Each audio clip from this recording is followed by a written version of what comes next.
sneaking into the super secret video game headquarters where they keep all the canceled and old video games you don't see anymore. And after this, if you stick around, we might take a trip to that Disney factory where they make everything Disney related if you're careful and if you're good, I mean.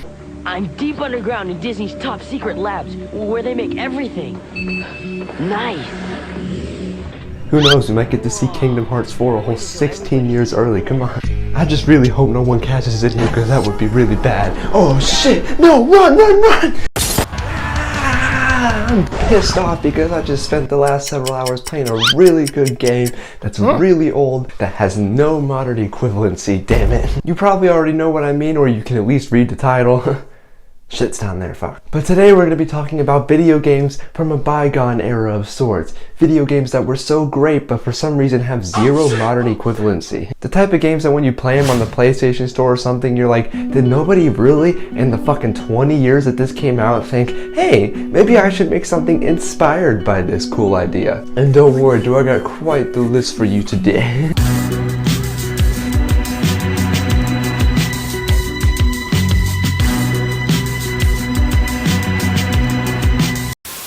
This one's bothered me since I've been old enough to contemplate life, but how come there's literally nothing like the Warriors? I'll fill you in again! I knocked your ass into last week! If you don't know, The Warriors was that pretty good book that got turned into that pretty good movie that got turned into that pretty great... I remember loving the Warriors movie when I was a kid, and then finding out that there was a video game when I was a teenager blew my fucking mind. And the only reason I found out it existed was because I was looking for games like Bully, which is another game that has very little modern equivalency. And one might like to argue that the modern equivalency of Bully is literally any Rockstar game, but I'd also argue, shut up, because no. Something was definitely different about Bully besides the fact that you could beat the hell out of everybody. No other Rockstar game before just let you build relationships quite like this. Even though I do this because you're not really building relationships in this game, you can kind of just flirt with people, give them flowers, and then kiss them. And then sometimes someone might get jealous of you doing that, God forbid. But everything from the vibe to the aesthetic to the overall feel of Bully just hasn't been replicated by Rockstar since, and I don't think they fucking plan to be honest. They tried to make a sequel several times, but it fell out of production. Like, I don't even fucking know, just put it there. I still love the modern Rockstar titles that we're getting, don't get me wrong, but Bully will just always have a certain soft spot for me. It's always gonna be on this strange pedestal above the others, even if it's not necessarily my favorite Rockstar game anymore. So make it the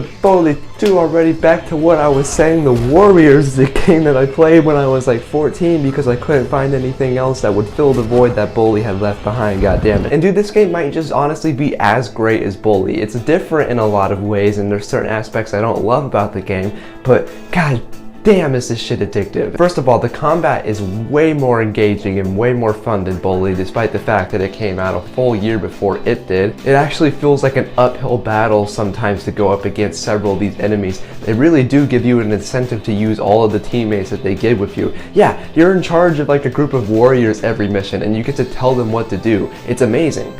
You can rob stores, you can spray paint things, you can mug people, but most importantly, you can beat that ass. Who doesn't want to beat that ass a little bit, you know what I'm saying?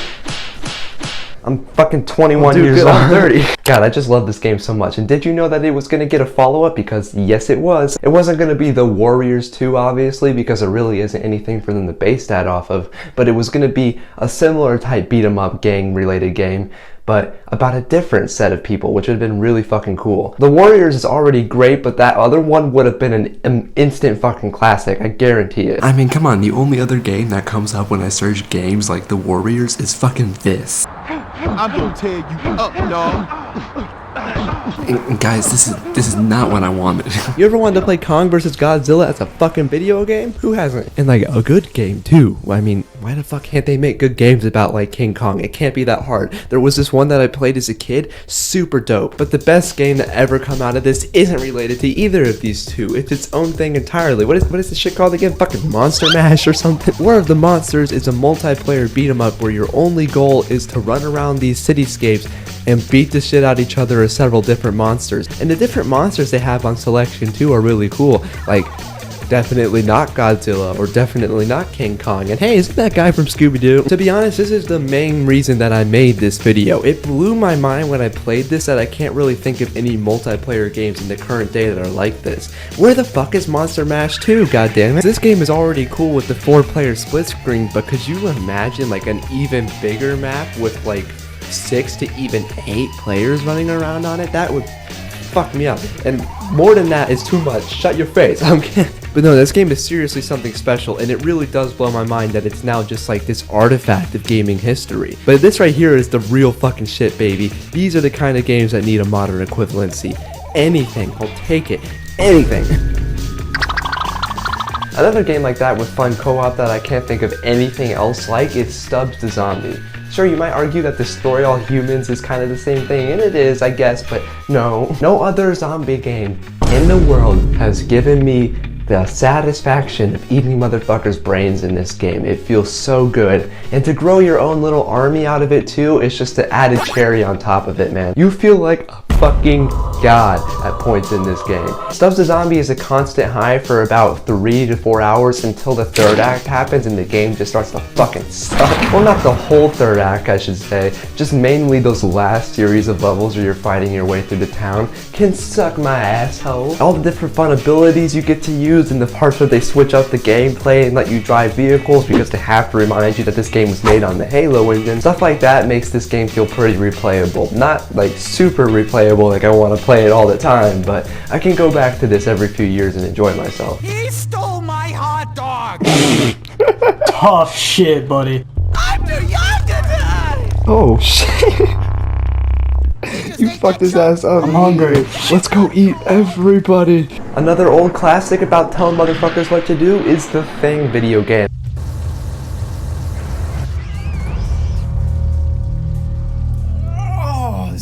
This is gonna be fucking hard. I have no idea. I have to light him on fire, throw a grenade under his feet.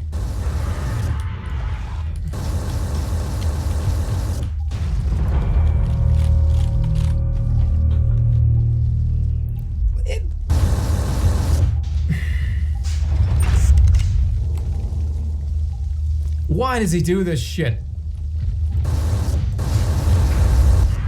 Oh my god, why does he do the thing where he just runs backwards and then like stands fucking still for 5 seconds and then he goes, you know what, now I guess I'll get you. I know, they're remaking it, but that's not what I mean. What I'm here to complain about is how nobody has taken inspiration from the really cool ideas on display here and made some cool indie game out of it or something. As far as I know, if there's some like it, please let me know. This is based off the movie the same name, obviously, the good one.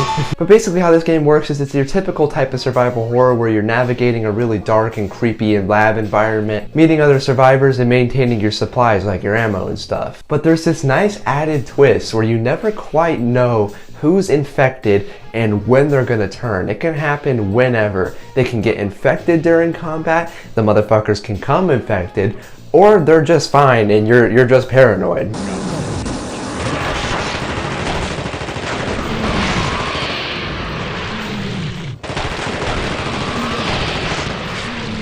This system creates constant tension, having to worry if someone on your little squadron that you've picked up over the last few hours might suddenly turn into fucking that and start killing people. The other panic I would feel when I would turn around and realize that one of my dudes was missing all of a sudden, like he had just vanished, was visceral to say the least. Because now I have to worry that this motherfucker's gonna come back and try to kill me.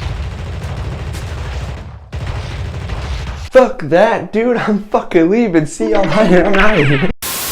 Talk about Spore, Biffy, and why you think it's a one-of-a-kind game, and I'll just sit here and listen. Spore is the greatest game ever made. That isn't a debate. There is no argument against that. If you think you can argue against it, you should, check yourself, because you're about to get riggedy wrecked by yourself. You should honestly consider just being a better person. Because if you dislike Spore, you are a bad person, and there's no really faith or hope for you left on this world. I think that's it. No, Spore is a really good game. I really like Spore. There's gonna be a lot of this Stegosaurus Rex. There's gonna be a lot of Stegosaurus Rex in this Jesus Christ. There's gonna be a lot of dinosaurs in this tangent. There's a lot of parts of this where I just blankly stare at the camera after telling somebody some ridiculous shit. I feel like Spore for the freedom. the creativity. And it is true that a lot of the people who still really like Spore just really like the like character and creature creation aspect of it. I really like Spore for everything that it has to offer. I mean, every stage has different gameplay mechanics. I think that that's really cool. That there's basically 5 games in one, and it's like $13. If there was a modern version of Spore, I don't care if it was $100, I would flop my bank account. I would get a new PC if I needed it. A modern idea of Spore that like eradicates all the annoying aspects of the original game, and it's just like everything that's good about it. Yeah, and like if it expanded on it, because like Spore is not a big game either. Like space wise, it's and not even just that it doesn't have a lot to offer. Like it's very well compressed file wise, but there are annoying things. Sometimes you want to do something in the character creator that you just can't because they put a limit on something. It doesn't have the like Sims thing or like what other games have sometimes with character creators where you can just grab a part of something and stretch it out. It has like specific points and axes on these new parts, which can make the game a little limiting at sometimes, but most of the time it gives you 3 to 4 different axes that you can expand and contract. What I don't like is how they sometimes combine some of those features. Like if there's like something with spikes on it, sometimes how far those spikes stick out and how big they are just depends on the length of the object. So you can't change the length and how much the spikes stick out, which is frustrating. If anything, I just wish that there were more random events that could happen while you're doing some of these things, because some of the stages start to feel a little long and a little repetitive. This is something that you've never heard before, is me actually genuinely criticize Spore. This is the first time. But during the tribal stage, I'm sure you remember, it's really fun and interesting, and it's really, really different for the first few like tribal contacts you have, and then like the map expands and now there's like more tribes and it's like, oh, it's just gonna be the same fucking thing, but now I have more weapons and music instruments, which like that would be fine as the base game mechanic if there were more random interactions, if there were more ways to expand your tribe. But instead it's literally you use food to have you gather food, you use food to have kids to make weapons and music instruments, and then those music instruments and weapons is how you interact with tribes. And that's it. In the tribal stage, if you befriend a city, that's basically it. Once you've done that, you've befriended them, and now they'll bring you food sometimes, and that's all that you do. You can also like heal at their village, but that doesn't make sense because there's just more benefits to going back to your own. But I would like it more if you could like wage war with your other tribes, or if they could send you like a soldier or two, that would make more sense. But in the next stage, you actually get to do that. You get to take over cities, and then those cities that you take over, they're not just like friends of yours, those are your cities now, which is very cool. I think we got through that stage, didn't we? Yeah, it took, because we're in the final one now, the space one. Yeah, video's not out yet though, but I think we did. Yeah. That's gonna be I don't think we interesting. started the space one, but we're like right on the verge of beginning it. Because God, I haven't done it yet, but I expect it's gonna take a long time. That's the only stage of the game I haven't played yet. So you're going in blind. That's gonna make it a lot of difficulty. We're learning as we go. That stage is gonna be 4 or 5 episodes long.